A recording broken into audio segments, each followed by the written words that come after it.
matchup, though, Dave. Let's get some stats in there. Let's talk about what to expect, what we're looking for, and who's going to play a quarterback. I mean, we got like 2 more predictions. I think it's going to be Bryson Barnes. I really do. I mean, Cam Rising, I mean, like, are you going to really throw an unhealthy, well, I guess you could say healthy sort of, because he can stand and he can throw a football, but are you going to throw a 70, 50, 60, 80% Cam Rising out there and somebody that can't step into his throws, can't run the football? I don't know. I don't think so. I mean, we heard what Kyle Whittingham had to say about the quarterback situation and having Barnes, and I think the other guy's name is like Nate Johnson.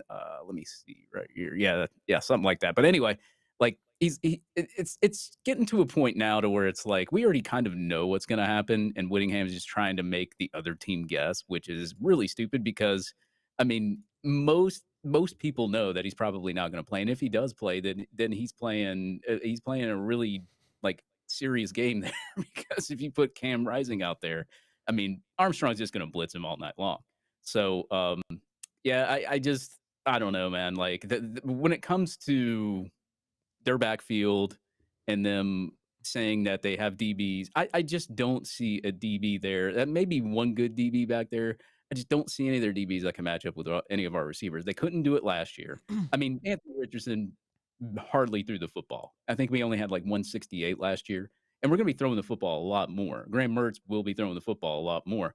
Can he cut down on the turnovers is the big deal. That's the one thing that's really, and getting some of these scrimmage notes and all that, because Graham Mertz hasn't been turning the ball over a lot, but he has had some turnover plays.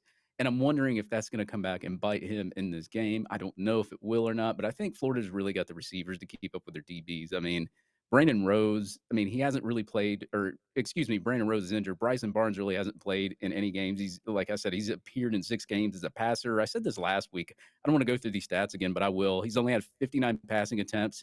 He's thrown for 66.7% completion rating, but only 59 passing attempts, 5 touchdowns, 2 interceptions, and 152 rushing yards. So that's all the experience that he's really had. Nate Johnson doesn't really have that much experience either. Does that mean anything, though? No. I mean, because there's not much film on Bryson Barnes, so that could give them a little bit of an advantage there. But at the same time, Bryson Barnes is inexperienced. Graham Mertz has 30-plus games of experience. So if you're going quarterback to quarterback, I would give the quarterback advantage to Florida. And with Cam Rising not being 100%, if he doesn't play, I'm picking Florida to win. If Cam Rising was to play, I would automatically pick Utah to win the game. Doesn't mean that they would with Cam Rising because they did not win last year against our defense that was really, really terrible, and he only scored 26 points. But I would still pick Utah to win the game just based on the fact that Cam Rising would be healthy, but he's not. So I have to go with Florida. Go kick rocks, Dave.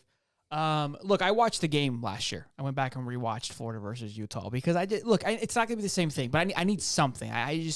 Because all we're doing right now is we're just shit talking one another. We're just talking about what we hear from the noise from practice and what we think is going to happen in our assumptions. So the best thing I have is to go back and look because everyone's saying, hey, you had Anthony. You're not going to have Anthony this year. And you're right. Anthony was a phenomenal attribute last year. I think just his presence definitely had an impact on the game because you weren't quite sure what to expect. However, if you go back and watch that game, everyone's like, oh, it's run-pass option. It wasn't run-pass option. It was I have to run because I screwed up all my pass options more than... Or I couldn't figure out where to throw the damn ball, so I ended up using my legs to go 80 yards. And again, the wide receiver, there wasn't much of a talent pool back there. The little screen passes to Hendo, but it was slow as molasses. We got tore up, which I've spoken to. I've said this time and time again. Ventro, phenomenal linebacker. And Q Lee called on a call-in show, my favorite call-in buddy, besides Pimp Patty, and even said, look, he's got football speed. Right, he's extremely knowledgeable of the game, but he doesn't have lights out speed, and we were just getting beat by the tight ends. So with that play, there's a lot of big plays that Anthony made, a lot of big runs, and there was a few design runs in there. His big 80-yard or 60-yard touchdown run definitely was a design run, bring everyone over to the right side of the field, open up this hole, and take off. Look, the offensive line. We're losing some guys, sure. I think we've done a good job filling it in with the transfer portal.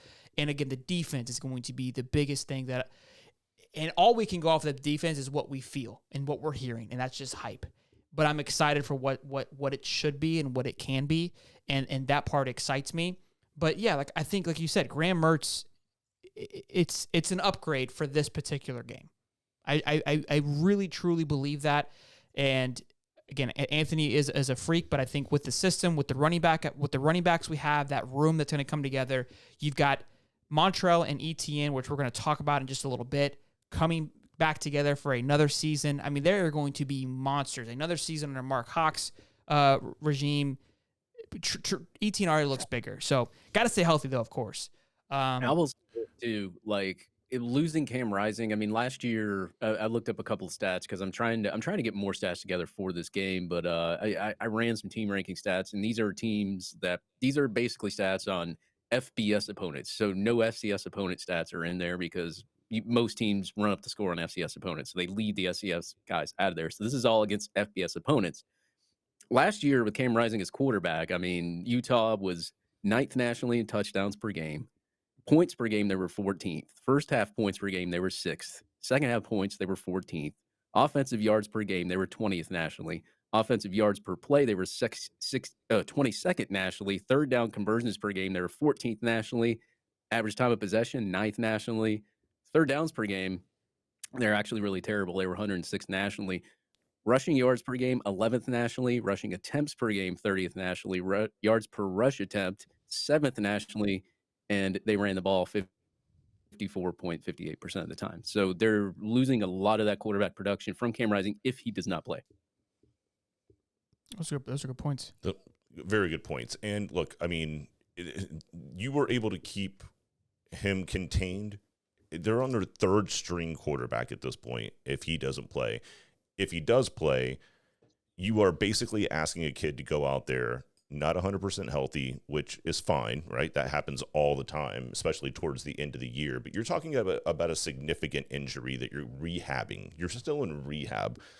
And for a coach to ask this kid to go out there and play this football game means that you are essentially cashing in your entire season, potentially, on winning this game, which doesn't mean a damn thing to Utah because it's not a conference game. Sure. So I think it's for both. I mean, I think it's both teams want it though. Oh, for sure. Yeah. Absolutely. Good stuff there, boys. I mean, again, next week we'll talk more about it, and it's more going to just be hype and just being prepared.